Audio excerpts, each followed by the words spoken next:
చర్చిలో చప్పట్లు కొట్టి ఎరగదీసేస్తా ఉంటాం, చప్పట్లు కొట్టేస్తాం, పాటలు పాడేస్తాం, పుస్తకం ఆ పక్క నుంచి ఈ పక్క నుంచి తిరగేసి తెగాదిగా పాటలు పాడేస్తా ఉంటాం. శ్రమ వచ్చినప్పుడు ఇంటికాడ పాడండి అమ్మ అంటే పాట పుస్తకం కూడా దొరకదాయే మనకి. అప్పుడు పాడాలండి, అప్పుడు పాడాలి.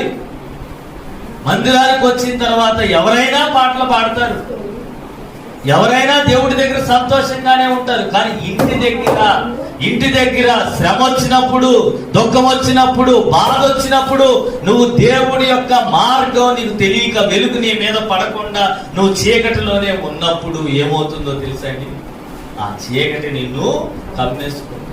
అందుకే కీర్తనాకారుడైనటువంటి దావీదు గారు చాలా మంచి మాట, నాకు చాలా చాలా బాగుండిద్దండి ఆ మాట ఏంటో తెలుసండి. ఇదిగో ఇక్కడ దీని మీద రాస్తుంది చూడండి, ఎంత చక్కగా పడుతుంది. నీ వాక్యం